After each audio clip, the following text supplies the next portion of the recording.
Et on va prendre la direction du Royaume-Uni, retrouver là-bas Anne-Charlotte Hidé. Bonjour Anne-Charlotte, merci d'être avec nous pour nous parler de ce fameux Brexit qui met le pays, eh bien on va dire les nerfs à vif, alors que la date officielle effectivement approche, on doit être à 70 jours maintenant. La tension n'a jamais été aussi forte. Certains même militent jour et nuit contre cette sortie de l'Union européenne, au point de devenir, me dit-on, mais vous allez peut-être me le confirmer, de vraies vedettes dans le pays. Oui, Laurent, vous ne connaissez peut-être pas encore Steve Bray, 49 ans, originaire du Pays de Galles, mais vous avez peut-être entendu parler de Mr. Stop Brexit. Il est, comme son nom l'indique, un fervent opposant au Brexit et il passe 5 jours par semaine, 7 heures par jour devant le Parlement britannique et tenez-vous bien depuis 16 mois pour littéralement hurler sa haine du Brexit. Il a quitté son emploi, sa ville natale, parce que ce qu'il veut, c'est faire arrêter le processus du Brexit. Il n'est pas le seul au Royaume-Uni, mais lui a une méthode bien particulière. Il s'incruste devant les caméras pendant les interviews, interpelle les députés, ce qui a fait de lui une petite vedette dans ce feuilleton du Brexit qui n'a pas fini d'ennuyer le Royaume-Uni. Regardez son portrait réalisé par Alice Broga. Déployer son drapeau européen, un geste devenu quotidien pour Steve Bray. Comme chaque matin depuis 1 an et demi, il prend ses quartiers devant le Parlement britannique avec un seul et même mot d'ordre.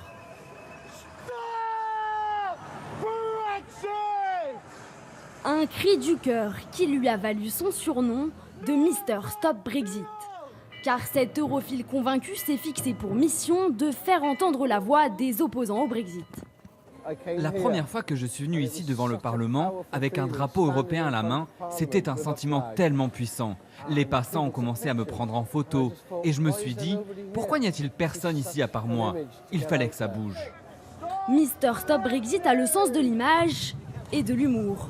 Son jeu favori, exhiber ses pancartes devant les caméras. Passé maître dans l'art de s'inviter sur tous les écrans, y compris ce jour-là lorsqu'il interrompt l'une de nos interviews. C'est pas du direct. Ah, je m'en doutais. Tant pis. Les journalistes ont beau prendre de la hauteur, Mr. Stop Brexit a toujours la parade. On ne peut pas dire que je dérange beaucoup. 99% du temps, je reste à l'arrière-plan, en silence. Mais je veux que les gens réfléchissent à ce qu'il se passe.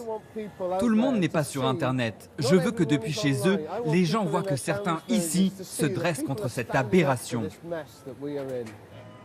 Alors, quand ils croisent des militants pro-Brexit, la guerre des drapeaux est déclarée. J'essaie de cacher ce drapeau du parti anti-européen UKIP. Ils n'ont même pas de députés au Parlement. Et pas toujours facile de garder ses nerfs. Je ne suis pas ton copain. Ne te mets pas devant moi. Allez, bouge.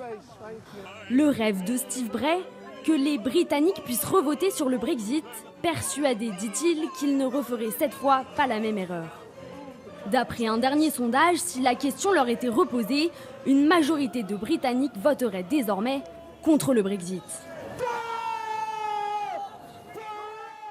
Anne-Charlotte, vous pensez effectivement que les Britanniques seraient d'accord en fait sur le fait de revoter sur ce thème ? Bien, c'est un peu là que réside, j'allais dire, le paradoxe britannique. Parce que d'un côté, on l'a entendu, si la question leur était reposée aujourd'hui, ils seraient 54% à choisir de rester dans l'Europe. Et en même temps, un autre sondage montre qu'ils seraient également une majorité, au contraire, à ne pas vouloir revoter parce que ce qui est fait et que organiser un nouveau vote qui viendrait en quelque sorte effacer le résultat du précédent serait en quelque sorte antidémocratique. Finalement, c'est un petit peu la position de Theresa May, puisqu'on le sait depuis le début, elle n'en voulait pas de ce Brexit et pourtant, elle a juré cette semaine encore de tout faire pour mettre en œuvre ce que le peuple a voulu. Alors, c'est vrai qu'il y a 130 environ députés britanniques qui réclament aujourd'hui un nouveau vote. Certains pensent même que ça serait sans doute la solution à l'impasse, sauf que tous les experts le disent, il faudrait à compter d'aujourd'hui 6 mois pour organiser un nouveau référendum. Et le Brexit, je vous le rappelle, c'est le 29 mars prochain. Eh oui, un Brexit qui a fait la joie ou qui a inquiété pas mal d'éditorialistes français. Merci beaucoup Anne-Charlotte.